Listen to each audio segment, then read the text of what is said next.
Saludos amigos, en los próximos 30 minutos estaremos felicitando y hablando de cómo solucionar el problema de los motoristas, de la acertada sugerencia de Roberto Santana, de para dónde vamos con esta guerra, de la base aeroespacial en Oviedo, del gobierno de la ADP, de cómo desarmar las huelgas magisteriales, de muchos hoteles y poco personal, de Entre el Penco y Wellington Arnault y de varios temas más.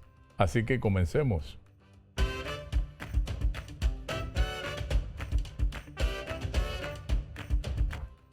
Bueno, el nuevo proceso para obtener la licencia de conducir ha dejado al descubierto un dato que preocupa a las autoridades. Sencillamente, 7 de cada 10 motoristas que intentan obtener su licencia, la categoría 1, no logran aprobar el examen teórico en su primer intento.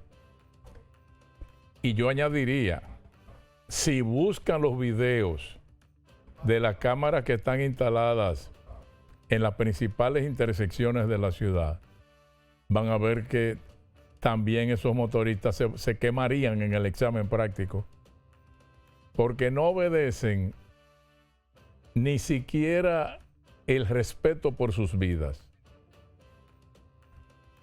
La información sobre esa pobre eficiencia en el examen teórico fue ofrecida por el director del Instituto Nacional de Tránsito y Transporte Terrestre, el Intran, Milton Morrison.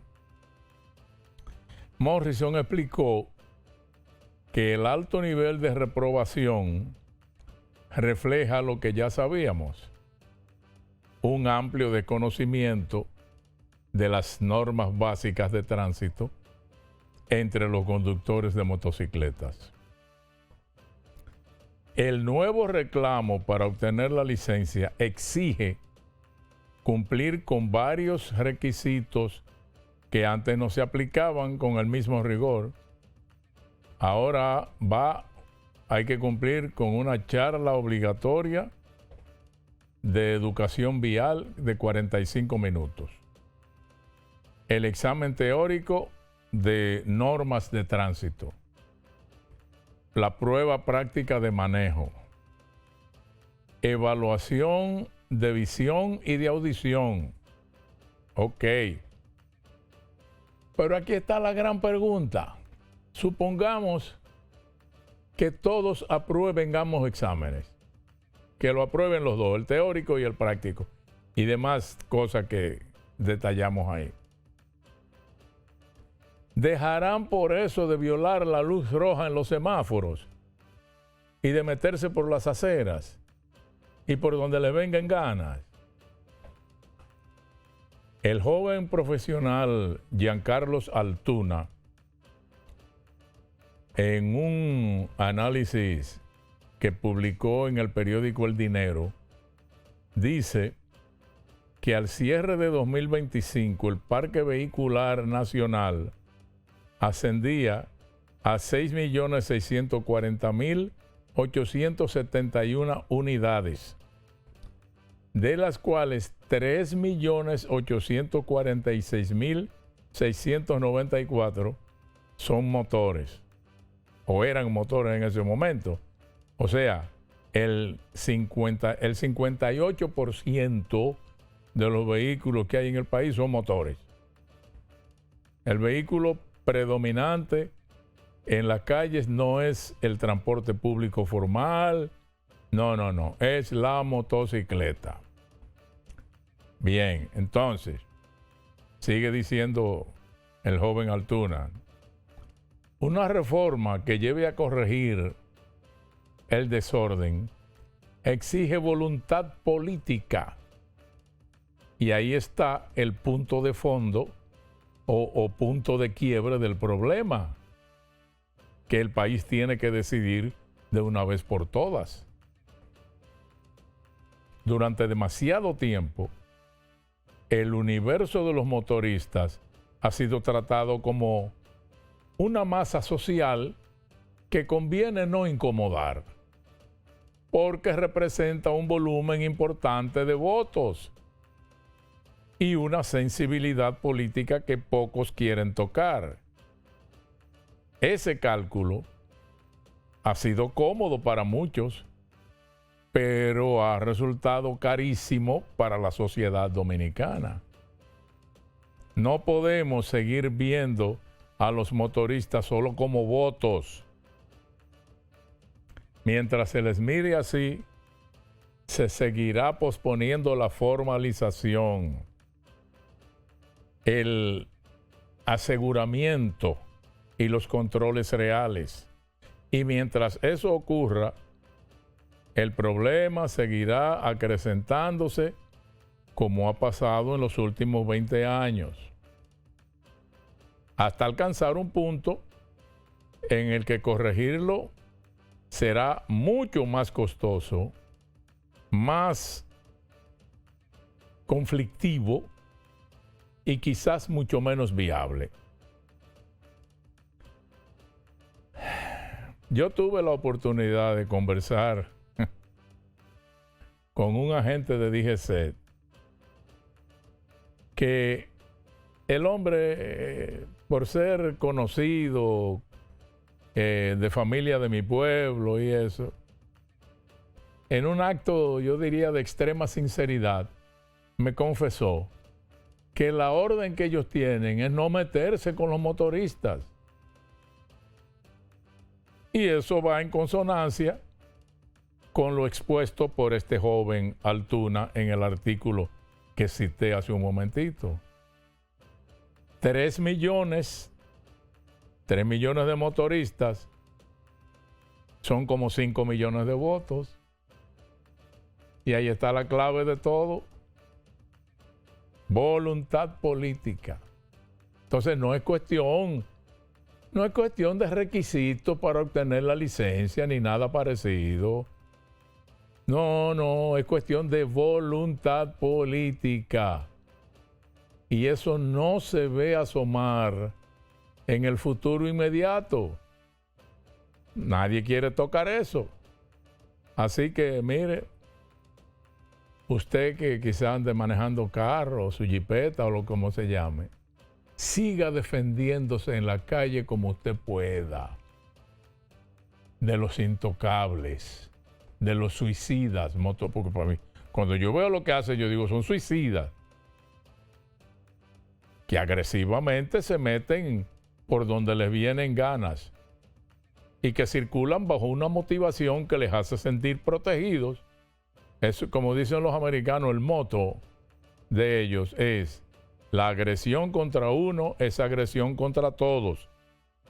Y por eso es que desde que hay el mínimo accidente entre un carro, una jipeta, lo que sea, y un motorista, aparecen decenas dispuestos a defenderlo, hasta con puñales. El número, la cantidad, es lo que les da el poder de la inmunidad. Así que ya no se pregunte más por qué un policía se queda como si no fuera con él cuando un motorista se le mete en rojo y solo le falta pisarle los callos, los jarretes. En un momento comenzamos con las felicitaciones.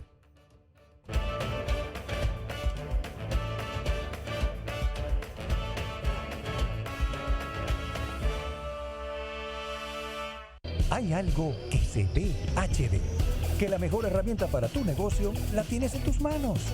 Tu vida se ve HD cuando puedes realizar tus transferencias internacionales en el momento y el lugar que decidas. Vive la mejor experiencia digital desde la app hasta la Z. El futuro que quieres se ve mucho mejor cuando se ve HD. Tengan buen día. Ay, disculpa. Un nuevo diseño. Buen día, hermano. ¡Hey! ¡Buen día! Buen día.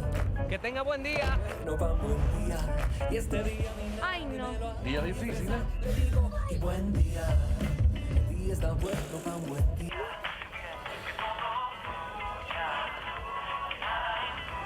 Ay, perdón. No te preocupes, está bien. Amor, qué buen día tuve hoy. Tan bueno como el mío. Los buenos días los hacemos todos. Café Santo Domingo, 80 años haciendo los buenos días de los dominicanos. Buen día.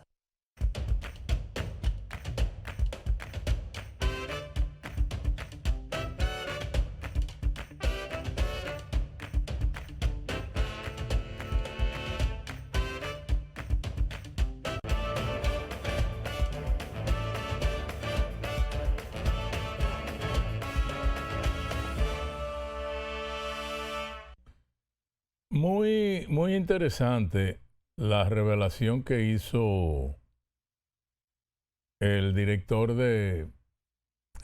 general de Servicios Penitenciarios, el amigo Roberto Santana, de que el Estado invierte aproximadamente 1.400 pesos diarios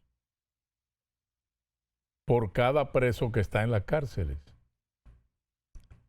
Y dijo esto para complementarlo con su crítica al uso excesivo de la prisión preventiva. Y él la considera, como la consideramos todos, una condena anticipada.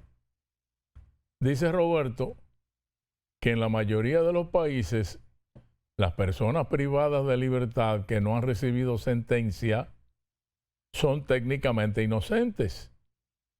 Y que por eso es que, salvo excepciones extraordinarias, deben llevar su proceso judicial desde los hogares. Bueno,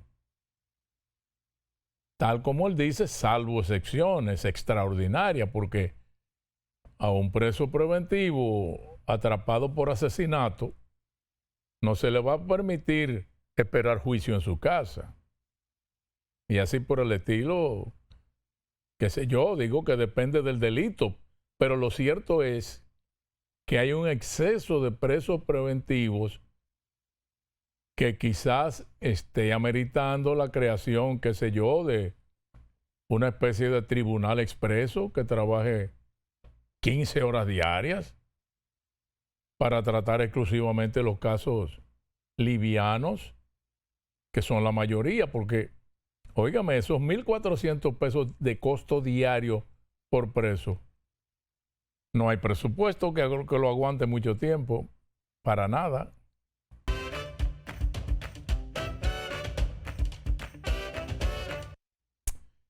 Mucha gente no ve más allá del petróleo y el alza de precios consecuencia de la guerra en Irán y del cierre del estrecho de Hormuz, a través del cual, usted sabe, circula aproximadamente 20-25% del petróleo mundial y cantidades similares de gas natural. Pero más allá de una crisis energética, estamos entrando en una crisis económica global. Los analistas del Instituto Baker de la Universidad Rice hablaron de un escenario de recesión mundial si el bloqueo se extendía más de 2 semanas. Y ya pasamos hace rato de las 2 semanas. 1/3 del comercio mundial de fertilizantes, oiga bien, 1/3 del comercio mundial de fertilizantes transita por ese estrecho, por lo que obviamente ya han disparado su precio en aproximadamente un 50%, con consecuencias directas para la seguridad alimentaria en los países emergentes. Aquí el gobierno anunció que va a disponer de una suma de dinero para amortiguar eso y y que no padezca tanto. Bueno, más que subsidiar el petróleo, la gasolina, más importante es subsidiar esos fertilizantes, porque sin eso no hay comida, no hay campo sembrado. Entonces las navieras que le sacan el cuerpo al estrecho ese por temor a que un torpedo equivocado le hunda el barco, están recurriendo a la ruta alternativa por el Cabo de Buena Esperanza. Pero eso le añade entre 10 y 14 días al trayecto. Y aumenta el costo de los fletes y provoca unos cuellos de botella en puertos de todo el mundo. Nadie entiende cómo los estrategas de Donald Trump, digo si él lo consulta, no calcularon o quizás mal calcularon las consecuencias de ese cierre y la paradoja de que a pesar de todo el petróleo iraní fluye sin obstáculos hacia China, mientras sus vecinos del Golfo ven sus exportaciones bloqueadas. ¿Qué nos dice eso? Lo que analistas independientes decían desde hace mucho, que existen acuerdos bilaterales entre Teherán y Pekín que Washington no ha querido o no ha podido neutralizar, a pesar de su política de presión máxima, ¿no? Ese escenario está forzando a algo que va más allá de suministrar informaciones manipuladas a través de los medios para hacer creer que todo está feliz, como aquella estrategia de Goebbels, el cerebro publicitario de Hitler, cuando Berlín estaba prácticamente ocupada por los aliados. Todo está bien, vamos ganando. Le pondrán la etiqueta que quieran, pero señor, ha llegado el momento de ceder, porque el costo no lo podrá pagar ni Estados Unidos, ni nadie de Occidente. ¿Insistirá Mr. Trump en esta guerra donde solo Netanyahu parece estar feliz? Mientras Rusia y China permanecen sentados mirando cómo su enemigo se autoflagela. Y si le aprietan ahora el asunto con la cuestión de la moneda, de que el petróleo que yo voy a vender no hay que pagármelo en moneda oriental y no en dólares. Veremos a ver, veremos a ver.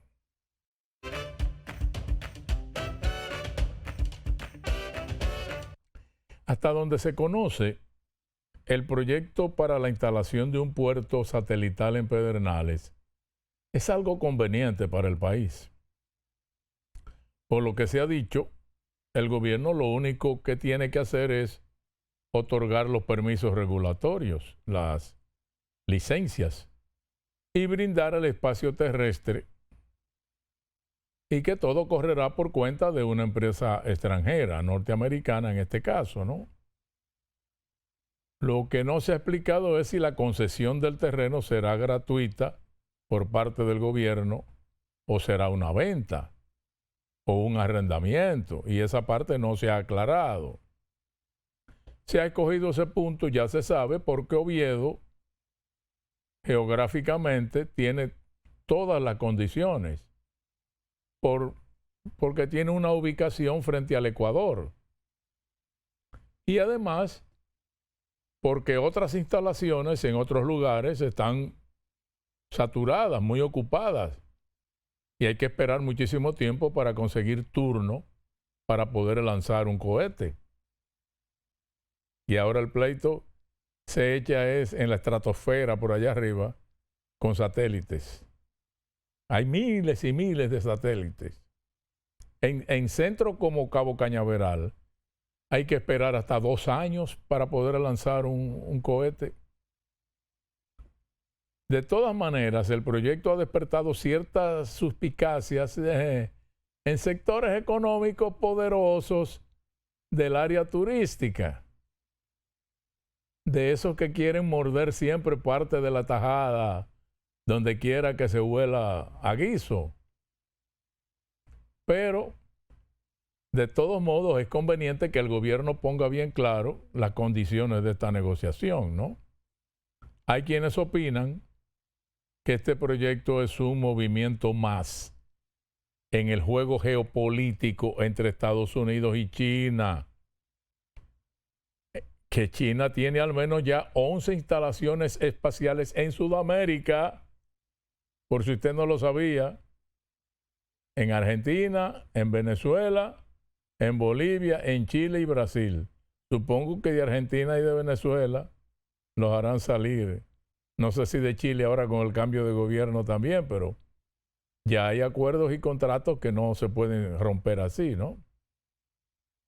Según un comité del Congreso de Estados Unidos, esas instalaciones son civiles en el papel, pero están relacionadas al ejército chino.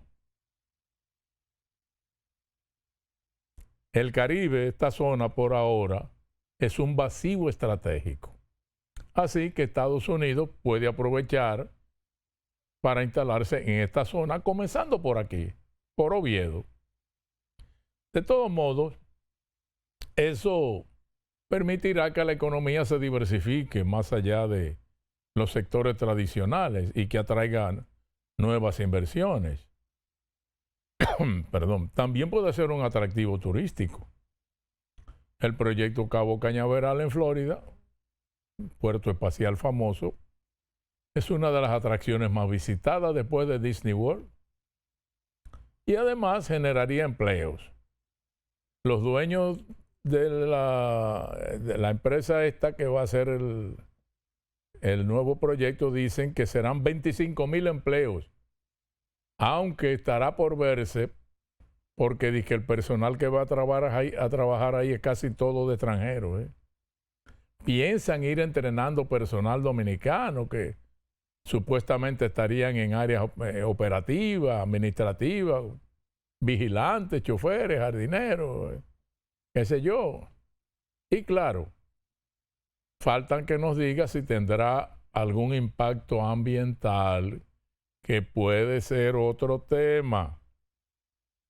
Porque en Puerto Rico se paralizó un proyecto como ese, precisamente por eso, por el impacto ambiental. Así que también veremos a ver.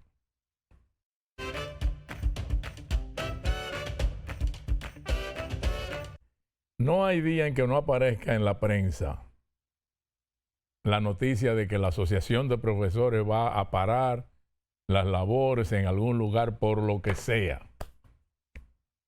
El director del periódico Hoy escribió el miércoles 4 de marzo pasado, a propósito de que el día antes profesores de algunas escuelas de Moca habían abandonado la docencia por la que les pagan para protestar el reclamo de medidas en favor de la educación, y en base a un listado de peticiones larguísimo, dice, bueno, pararon todo, ¿no?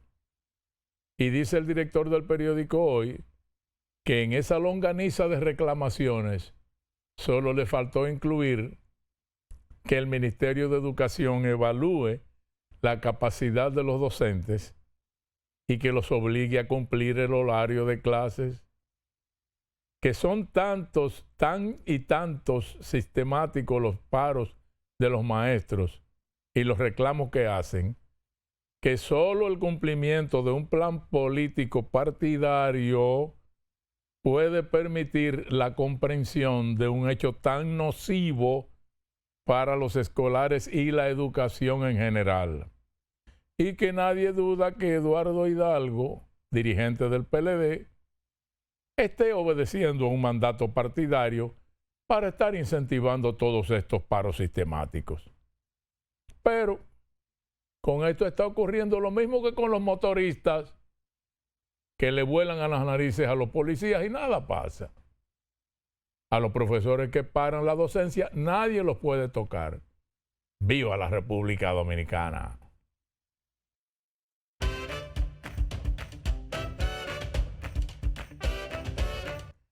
Bueno, en ese mismo tenor ha despertado gran respaldo la propuesta de la Federación Nacional de Asociaciones de Padres, Madres y Amigos de la Escuela, que pidió al Ministerio de Educación que descuente a los maestros públicos los días dejados de trabajar por participar en huelgas, en mítines, en vigilias, en marchas, en concentraciones, en días de clases y en horarios de clases. Esa propuesta vino impulsada por el plan de lucha que desarrolla desde hace varias semanas la ADP en Santiago, San Francisco de Macorís, Hermanas Mirabal, San Juan, Epayat. Claro, como era de esperar, la ADP reaccionó diciendo que la entidad está realizando diferentes jornadas de lucha, que van desde vigilias hasta marchas y concentraciones, como una manera de llamar la atención de las autoridades para la solución de problemas básicos en los planteles escolares, según la justificación dada por el presidente de la ADP. Y citó entre esas precariedades grietas en las paredes de los planteles públicos, estructuras deterioradas y aulas en mal estado donde no se puede impartir docencia y que representan riesgo para estudiantes y maestros.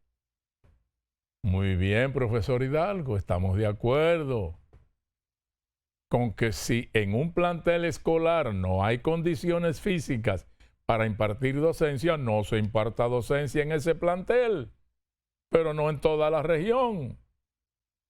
Ahí es donde ustedes lo dañan.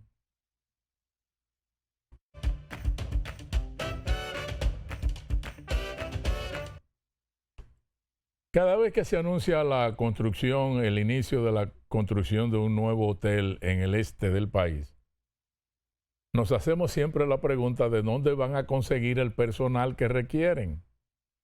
Bueno, ahora el presidente de Azonadores reveló que hay un déficit de personal calificado en los hoteles del este y que el sector va a necesitar por lo menos 2,000 empleados en los próximos 6 meses, porque actualmente hay 51,000 habitaciones hoteleras en esa zona y se están construyendo 4,000.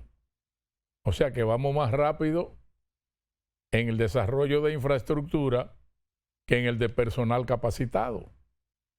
Por suerte, ahora se inauguró una escuela de hostelería que debió haber iniciado labores hace varios años para evitar lo que está pasando ahora, es que hay un robo de talento, de empleados entre uno y otro hotel por la deficiencia de personal. Además, no olvidemos que por ahí vienen los hoteles de Playa Grande, de Punta Bergantín, de Pedernales, de Montecristi, etcétera, etcétera. En un momento volvemos, falta algo.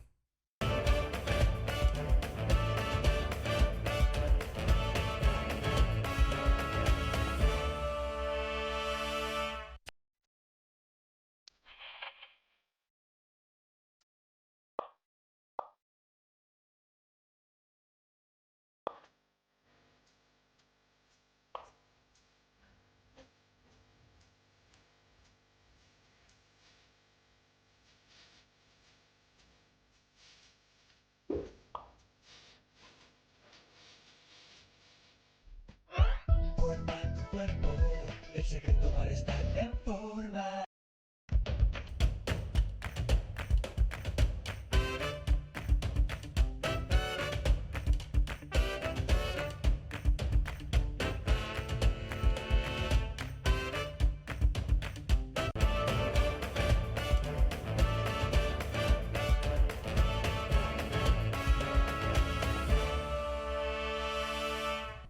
Y Y por último, y rápidamente, felicitaciones a la alta dirigencia del PLD, porque según versiones de voceros muy confiables, ya la mayoría de los aspirantes a la candidatura presidencial han decidido unitariamente apoyar a Gonzalo Castillo.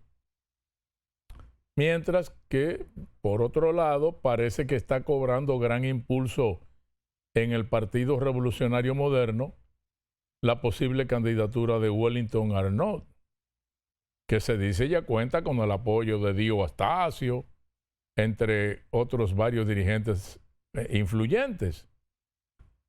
El lunes pasado estaba yo en la fila de una caja de un supermercado y allí me encontré con un politólogo muy conocido que sale en televisión a cada rato. Le dije, ven acá, ¿quién tú consideras que ganaría la presidencia de la República entre Gonzalo Castillo por el PLD y Wellington Arnaud por el PRM? Y la respuesta fue automática, me dijo, Leonel Fernández. Señores, muchas gracias y hasta la próxima.